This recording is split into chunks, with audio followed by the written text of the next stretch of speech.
Hi, this is Mato. In this video I will show a very instructive chess game. This is the game between Kasparov and Dur that was played in Graz in 1981.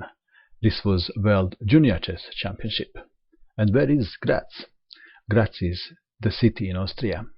In this game Garry Kasparov had white pieces and he started with d4. Dur played knight to f6, c4, e6, knight to c3, d5, knight to f3, bishop to e7, bishop to g5, black castled kingside, e3. So we have queen's gambit declined. Very solid defense. Black played h6. And now the most common continuation is bishop to h4. Instead, Kasparov captured knight on f6.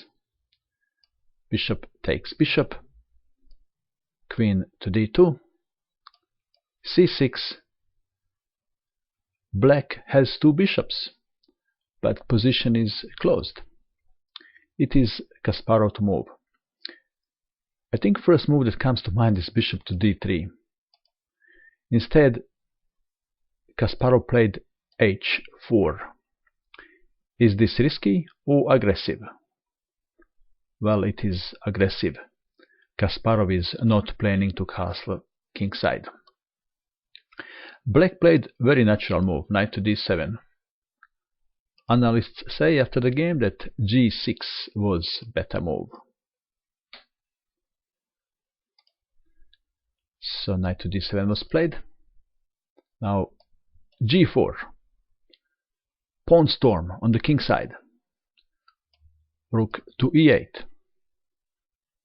Kasparov castled queen side. And now b5. Pawn takes pawn. Pawn takes pawn. Bishop takes on b5. So black sacrificed a pawn for quick attack on the queen side. And Kasparov retains the pawn. g5. Pawn takes pawn. Pawn takes pawn. Bishop takes pawn. Knight takes bishop.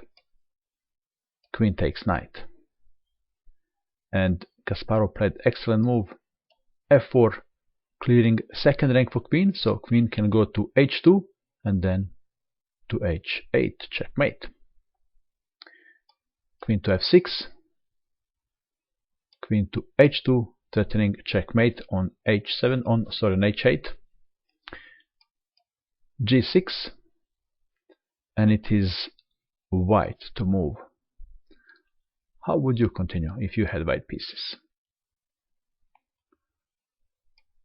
f5, offering a pawn, but black didn't want to capture that pawn.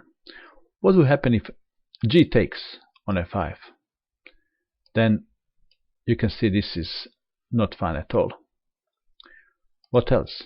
Taking with e pawn? Maybe that is better, but black would be in big trouble. Let's have a look at this continuation. Queen to h7 check. King to f8, knight takes on d5 attacking queen, queen to g7, and now perhaps queen to h8, queen takes queen, rook takes queen check, after king to g7, rook takes rook, black would win bishop, but white would be still better. But that was another option, taking with e-pawn. In the game, in this position, queen to g7 was played. F takes on a6. Pawn takes pawn. Rook from d to g1. g6 pawn is under pressure. Plan is to bring bishop to d3 and attack pawn. Rook to f8. bishop to d3, rook to f6, and now e4. If pawn takes pawn, then knight comes to e4. Black's position is lost. e5. Knight takes on d5, attacking rook. Rook to f7. In this position, Kasparov made a move and do resign. What would you play in this position if you had white pieces? Very nice move. Rook takes on g6 and black resigned. Of course, if queen takes rook, not rook to g1, but queen to h8. Black could have tried check, for example, but after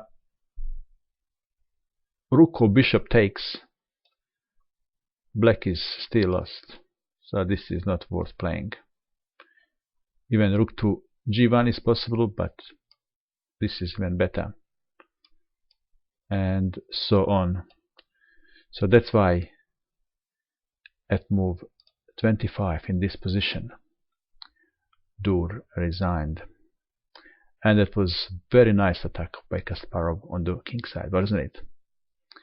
And that is all. I hope that you enjoyed watching this video. I wish you good luck with your chess, and bye for now.